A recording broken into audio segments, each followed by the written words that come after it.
So you're reading an English translation with the choices the translator has made. Right. So before the 11th century, a whole bunch of different Hebrew manuscripts. But which manuscript am I supposed to be like?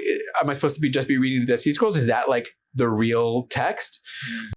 Because the oldest text we have, not in manuscript, but the Greek translation, the Septuagint, is from the 3rd century BC, before the Dead Sea Scrolls.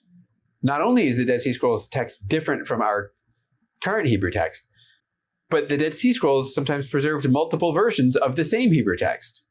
Okay, now you see, now you're a liar or you're ignorant, because you have copies of the Torah that were written before Jesus, after Jesus, during the time you're prophet, and it's the same we have today. So when did it change?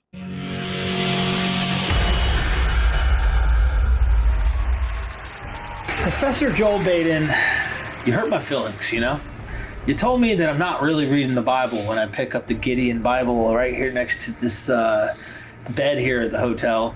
I'm teasing, but you would have hurt my feelings 7 or 8 years ago when I was a fundamentalist evangelical Christian who was a KJV onlyist about 12 years ago. Huh. Yeah, so I believed God preserved his word. Didn't you know? He would never let his word, go away. Took that stuff literal. So you told me, though, that we're not reading the Bible when we're reading the Bible. Can you tell me more about that? Yeah. You're not reading... It's not that you're not reading the Bible. You're not reading the Bible. Ooh. Right? So let me back it up. Okay. When you pick up an English translation of the Bible and choices are being made without you knowing it constantly, right? Choices that are influenced by the translator's theological perspectives, historical, guesses, all kinds of things. So you're reading an English translation with the choices the translator has made, right? That you, as the lay reader, don't know are choices because you don't know the thing it's being translated from or what the other alternatives are. So you're being presented with a version of the text that is not necessarily the version. Right? There are, how does the Bible begin, man? What are the first words of the Bible in English? Hit me. In the beginning, God created the heavens and the earth. All right, that's good enough, right? That's how your King James Bible begins. It's good stuff. Implies that there's nothing before creating heaven and earth, right? Right. Creation out of nothing, ex nihilo, right? Because that's like what the people who translated the King James believed. My English translation, the Jewish Publication Society version, begins when God began to create heaven and the earth. That's different. Like, there could be stuff before creation then. And in fact, Judaism thinks that there was. So now which one of those is right and wrong? Neither. You know which one's right? The Hebrew is right?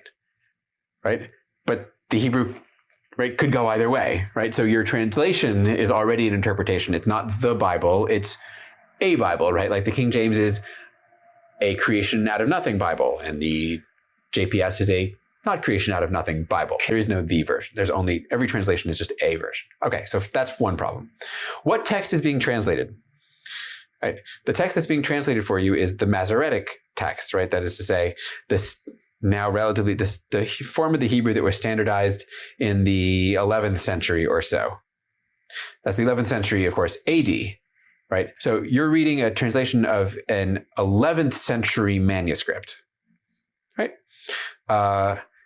That was itself an attempt to fix the problems of all the manuscripts that had come before it, right? So before the 11th century, a whole bunch of different Hebrew manuscripts with all kinds of varying kinds of terms. And someone was like, let's get ourselves a nice, tight, clean, we'll get all the problems out. So there's decisions being made there by humans about which text is right. Virtually every English translation is based on one manuscript, right? One medieval 11th century, 1,000 years ago, 11th century manuscript. We call it the Leningrad Codex. So my English translation is of the Leningrad Codex, but if I did an English translation of a different manuscript, some stuff would be maybe a tiny bit different because every manuscript has problems. So when you read your King James and you get to Genesis 22, which is the sacrifice of Isaac, near sacrifice of Isaac, and Abraham has lifted his knife to slay his son, and the angel stops him and says, don't do it. And Abraham at that point lifts his eyes, and he sees a ram. In the King James, he sees a ram behind him. Right? It's a little bit weird. Like he lifted his eyes and saw a ram. It's weird. But that's because the King James is doing a literal translation of this Leningrad Codex, which has a typo right there. It's not a ram behind him, it's a ram, right? In Hebrew, this is the difference of like a tiny little tick of a line between the word achar, behind, and the word achad, one, right? That's all. It's just a typo. The King James says behind, but it's a mistake. It's a mistake in that one manuscript. Right. My Jewish Publication Society version says a ram. It doesn't say behind because they know about the mistake. 500 years later or 400 years after the King James, like they figured it out, like we all knew about it, and so they fixed it because they recognized it was just an error. Also, the Hebrew text that yours was translating had a typo in it, and other Hebrew texts from that period don't.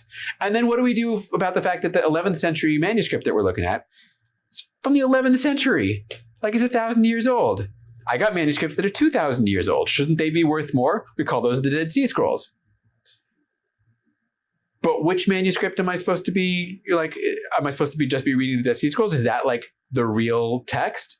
Okay, now you're a liar or you're ignorant, because you have copies of the Torah that were written before Jesus, after Jesus, during the time you're prophet, and it's the same we have today. So when did it change? Like it's different in all kinds of ways.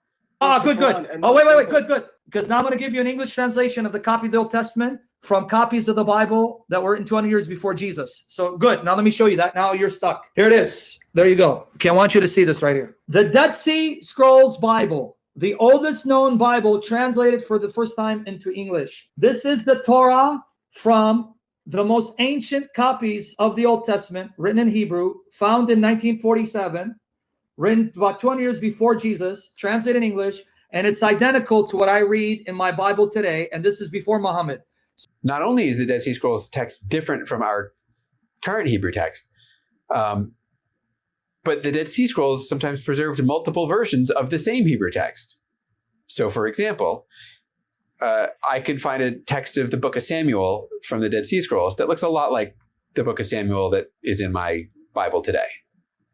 But I can also find from the Dead Sea Scrolls a Book of Samuel that's pretty different from my current Hebrew Bible.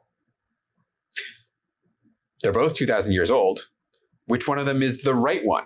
And what happens when I tell you that the one that doesn't look like my current Hebrew text looks a lot like the 3rd century BC Greek translation of the Bible? Because the oldest text we have, not in manuscript, but the Greek translation, the Septuagint, is from the 3rd century BC, before the Dead Sea Scrolls. Now, I don't have a manuscript of it from then, but that's when that translation happened. Since the Septuagint isn't the same as the Hebrew, that is the Greek and the Hebrew, the Greek seemed to be translating a different version of the Hebrew than the Hebrew I have now. Should I give more credit to the Greek than to the Hebrew? Sometimes. What if I really like the book of Jeremiah as I'm reading it in my Hebrew right now? Too bad the Septuagint, the Greek version, is like a 1/6 shorter. There's got all sorts of stuff in the Hebrew that's not in the Greek. Right. Like, which one is the Bible? Is it the longer version of Jeremiah or the shorter version? Right? They both got claims to antiquity. The Septuagint Greek may have a better claim. I don't know, maybe not. Like, what about the two versions of Samuel? They're both equally attested at Qumran, right, at the Dead Sea community, which means those people thought that both were good. Which one's the Bible? Like they're kind of both the Bible. Point is, when you pick up a Bible in like the pews or at home or whatever, your English version of the Bible, when you pick up the King James, you're reading, in the case of the King James, reading a 17th century translation of an 11th century manuscript of a text that was not stable even 1,000 years before that. Like, choices are being made all the way through here. There's all sorts of human intervention happening along the way as people are collating manuscripts and putting vowels into manuscripts and translating them and selecting them and transcribing them and making typos and, choosing which ones they prefer. I don't know which one the Bible really is. But for you to take your version of the text that you happen to say and be like, this is the true one. Translate in English, and it's identical to what I read in my Bible today, and this is before Muhammad. That's a hard case to make, man. Yeah. Or even if you're not saying that specific one is the true one, which people do that, but they'll go, well, yeah, there's nuance, but we're not missing the point. Most of those examples, for example, aren't that relevant to a point that it changed behind him or a ram. Same thing, it's about for the sure. same thing. But then there's some stuff. And that's when we start to, what I like to do is to see the stuff, right? You know what you kind of get what I'm defining stuff as when I say that. Problems, not just it's behind him or in front of him. I'm talking, they've cut out stuff. You're talking how many deities are there? Right. Right. So we were talking about this earlier, right? Like sometimes the Septuagint or the Dead Sea Scrolls, in their difference from the Hebrew, preserve some stuff that, like, in the tradition of the Hebrew text, got piously massaged out of existence, right? The example that we come to all the time is in Deuteronomy 32, where there's a reference made to this myth of Elyon, the high god, apportioning the lands and deities and peoples. And it says there, and if you read the Hebrew, it says there, divided something like divided the nations according to the sons of Israel, which makes zero sense, right? What does it mean to divide all of the nations according to the sons of Israel? Right? That's not a meaningful sentence, really. And there was no way to understand it until we compare it with the Greek text that doesn't say sons of Israel, says the sons of the gods, right? Which is to say, really, sons of gods, just a way of saying gods, right? The divine beings. But there's the myth, right? We divide up the nations and the gods, right? We apportioned the nations among the various deities, right? Someone in the Hebrew tradition was like, we don't have various deities, get rid of that. And that's what came into the King James, for example. And and so it's, knowing the Septuagint and the Dead Sea Scrolls, which also preserves the, according to the gods language, right? The text that we claim as the text has been manipulated. Every text has been manipulated, right? But some of them, right? In some cases, we can see where, like, somebody has, for reasons of piety, manipulated the text so that it doesn't preserve ideas that are not part of an orthodoxy. Mm-hmm. And so what's so interesting, again, in terms of English translations, is that King James will say, right, according to the sons of Israel. But the NRSV, knowing the Greek, says according to the, divine beings or something like that, and then just footnotes it and, like, explains what's going on there. So, like, again, the way we access text is not just the translation, it's also paratext, right? Is there commentary attached, right? There's all kinds of things. Nobody's reading just, like, the straight Bible, the Bible. And I don't know how you even defining it, right? Like, the earliest thing that was ever written before somebody started messing around with the text. We've had this conversation all day long. Yep. Every single text in the Bible has been altered. Even the earliest ones we have. Especially the earliest ones we have, right? The earliest ones have been altered the most, right? Because there's been the most time for them to be updated and changed and expanded and reframed and all of these things. So, like, anyone looking for a pure Bible, you've got to come up with some essentially, like, artificial point where you're like, it's the real Bible up to this moment. But I don't know when that moment is or why it should be there, right? Is it the real Bible? Like, it's okay for the Bible to be expanded and changed until the Dead Sea Scrolls. It clearly has to be after that because, like, we know there's differences between the Dead Sea Scrolls and our current Bible. Like, the New Testament? Nope. Like, I know it, like, first of all, the New Testament has its own story of things being changed. Look, you probably know all of the places, right, where the New Testament has been manipulated also.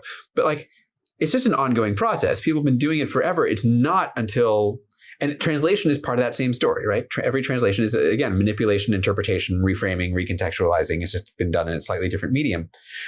Where do you think you're going to find this pure text that's the real deal? Here it is. There you go. Okay, I want you to see this right here. The Dead Sea Scrolls Bible, the oldest known Bible translated for the first time into English. This is the Torah from the most ancient copies of the Old Testament, written in Hebrew, found in 1947, written about 200 years before Jesus, translated in English, and it's identical to what I read in my Bible today, and this is before Muhammad.